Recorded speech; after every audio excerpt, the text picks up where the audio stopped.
pembelajaran. Barusan kita sudah berdoa. Saya mau cek dulu kehadiran. Tio nggak masuk ya, Tio? Oh hadir, Tio hadir. Siapa yang tidak masuk? Ragil. Siapa lagi? Ragil kenapa tidak masuk? Tadi izin, Bu. Oh izin, oke. Terima kasih. Yang tidak masuk hari ini, di kemudian hari kita bisa berkumpul mendapatkan materi. Oke. Nah sekarang sebelum memulai pelajaran supaya kita lebih semangat, kita menyanyikan satu lagu nasional supaya memberikan semangat lagi ya. Lagu Indonesia Raya, lagu kebangsaan kita. Silakan bisa berdiri sambil berdiri.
Duduk kembali, terima kasih.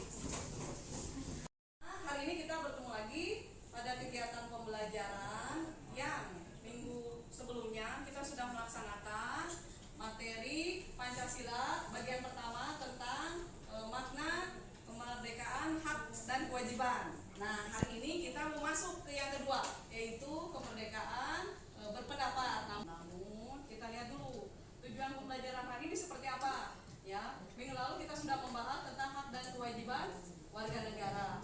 Adapun pada kali ini materi yang akan saya sampaikan mengenai kemerdekaan berpendapat warga negara. Adapun yang menjadi tujuan pembelajaran hari ini yaitu bisa kalian baca di layar proyektor. Ada yang bisa bantu baca biar teman-teman yang lain bisa mendengarkan sambil menyimak. Satu orang boleh membaca tujuan pembelajaran atau capaian pembelajaran pertama itu apa? Silakan, yo. Capaian pembelajaran pertama, peserta didik mampu menganalisis hak dan kewajiban warga negara yang diatur dalam Undang-Undang Dasar Negara Republik Indonesia. Oke, ini capaian pembelajaran yang akan kita capai hari ini. Nah, ada pun tujuan pembelajaran untuk materi yang pertama, ini tujuan utamanya adalah yang kedua tadi capaian pembelajaran yang sudah dibacakan oleh Taskia, yaitu peserta didik mampu mendemonstrasikan praktik kemerdekaan berpendapat warga negara dalam era keterbukaan informasi sesuai dengan nilai-nilai Pancasila. Nah ini yang mau kita capai pada hari ini ya. Namun sebelum masuk ke materi, saya akan tampilkan tata konsep yang akan kita pelajari di bagian ini. Apa saja sih? Ada 3 poin. Yang pertama, makna kemerdekaan berpendapat. Yang kedua, kemerdekaan berpendapat warga negara di era revolusi 4.0.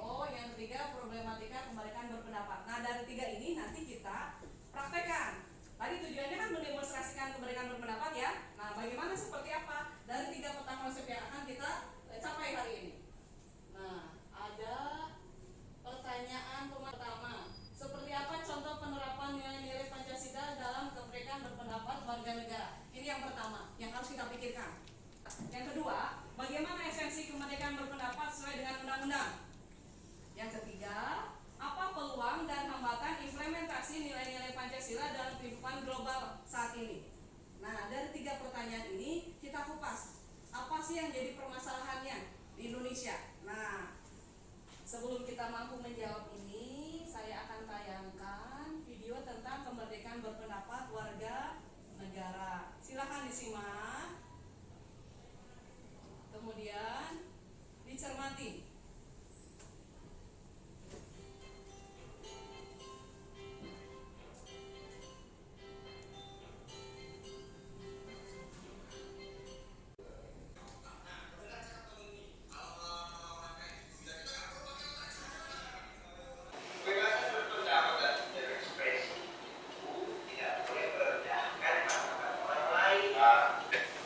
Informasi apa yang kalian dapat tadi? Satu orang. Ada yang berani? Tadi ya silakan. Fauzan. Kebebasan berpendapat tanpa menurunkan martabat orang lain. Kebebasan berpendapat tanpa harus menurunkan martabat orang lain. Satu, ada lagi.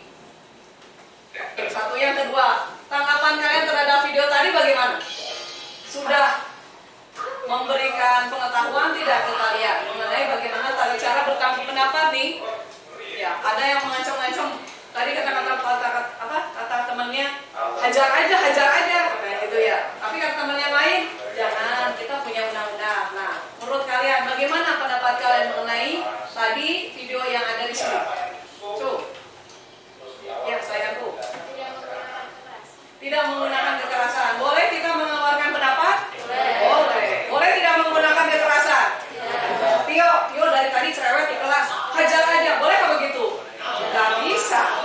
Ya, kita kalau misalnya melakukan kekerasan ujungnya seperti apa? Diberikan sanksi. Sanksinya apa? Macam-macam. Pertanyaan ketiga, bagaimana pendapat kamu tentang kebebasan berpendapat di negara Indonesia dari tayangan seperti ini? Boleh nggak semena-mena berpendapat? Nggak boleh. Kenapa tidak boleh semena-mena? Karena di negara Indonesia ada aturannya. Bisa dipahami? Nanti kita diskusi. Jadi ini sekarang setelah menyimak video ini, saya akan perlihatkan modul bahan ajar mengenai materi kemerdekaan berpendapat. Nah, ini ringkasan materi. Apa yang dimaksud dengan kemerdekaan berpendapat? Silakan. Oke, Nadira kelihatan? Oke. Silakan, Nadira. Pengertian kemerdekaan berpendapat merujuk pada Undang-Undang Dasar 1945 bahwa kemerdekaan menyampaikan pendapat adalah hak setiap warga negara untuk menyampaikan pikiran dengan lisan, tulisan, dan sebagainya secara bebas dan bertanggung jawab sesuai dengan ketentuan yang berlaku. Nah, dari pengertian kemerdekaan berpendapat, kita boleh bicara, mengeluarkan aspirasi, mengeluarkan pendapat, mengeluarkan opini, mengeluarkan ide, gagasan apapun, baik secara lisan maupun tulisan.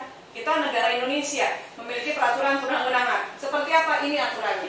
Nah, supaya kita paham dan kita bisa mencapai tujuan pembelajaran yang mau kita raih hari ini, kita buat kelompok, ya. Hari ini kita buat kelompok, kita bikin menjadi 4 kelompok saja ya. Nanti saya akan berikan LKPD masing-masing kelompok untuk dikerjakan. Di dalamnya ada beberapa berita atau artikel mengenai kemerdekaan berpendapat. Nah, dari situ kita bisa lihat analisis, kita bisa simak, kita langsung bisa lakukan dengan presentasi ke depan. Bisa? Kita sama-sama lakukan. Silahkan kita bentuk kelompok menjadi 4 kelompok. Oke, sudah.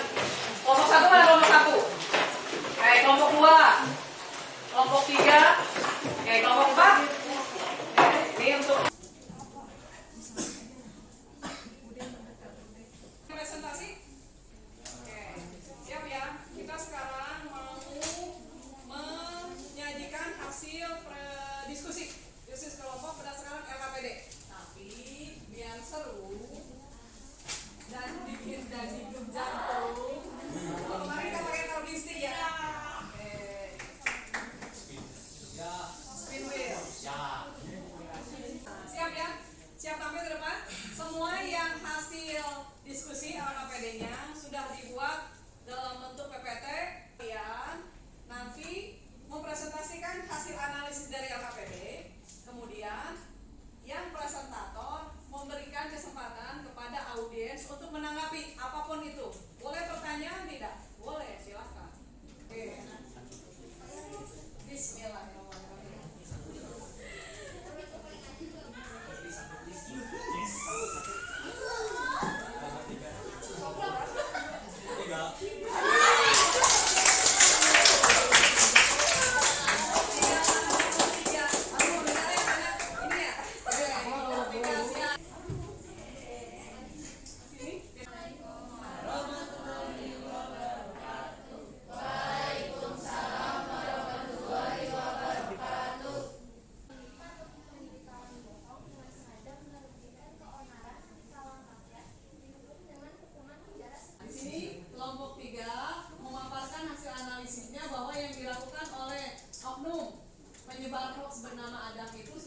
melanggar Undang-Undang Nomor 1 Tahun 1946 yang nah, ada tanggapan dari kelompok lain, silakan.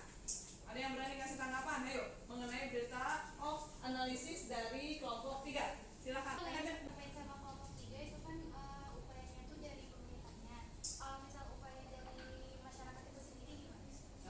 Ada menanggapinya dengan bertanya yang bisa menanggapi dari kelompok 3. Silakan. Izin menjawab. Ya. Kalau untuk penyebar hoaxnya sendiri harus ada kesadaran diri. Kalau bagi mereka untuk menyebar hoax itu tidak ada gunanya. Dan untuk yang tersebar hoax, menurut kami sebaiknya orang tersebut lebih memilih berita dan mencari dahulu faktanya. Mencari kebenaran dari berita yang disebarkan. Oke, ada tanggapan yang lain dari kelompok yang lain? Mau menanggapi? Tadi kelompok berapa? Kelompok 4 menanggapi kelompok 3. Ada yang tutup presentasinya. Kami, maaf bila ada salah kata. Bila hidayah, wassalamualaikum warahmatullahi wabarakatuh. Yang tadi presentasi 4 kelompok yang sudah disajikan, apa yang kita bisa ambil, refleksi apa yang bisa kita dapatkan dari hasil pembelajaran ini. Silakan, satu orang atau ada yang berani yang mengungkapkan hasil yang sudah kita dapatkan dengan tujuan pembelajaran mendemonstrasikan kemerdekaan berpendapat. Silakan. Taskia, silakan. Ya, apa yang sudah saya dapatkan ketika sudah belajar ini? Dalam berpendapat harus lebih tahu aturan dan tidak boleh menjatuhkan martabat orang lain, serta tidak boleh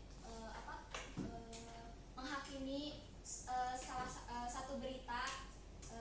Jadi harus kayak tahu mencari kebenaran dari berita tersebut agar Betul. tidak termakan berita hoax Agar ya, terus. dan tidak asal dalam berpendapat. Oke, tidak asal bunyi ya, asbun ya, yang dapat kita refleksi pembelajaran pada hari ini. Nah, tadi pendapat dari Taskia. Setelah mempelajari materi ini, apa yang sudah kita dapatkan? Betul tadi kata Taskia. 1, saya jadi lebih tahu mengenai kalau misalnya berpendapat boleh, tapi jangan asal menyebarkan berita bohong atau hoax. Jadi kalau kita mendapatkan berita hoax atau berita bohong berarti harus dicek dulu, kata Taskia. Begitu ya yang pertama. Kata Taskia tadi pendapat Taskia.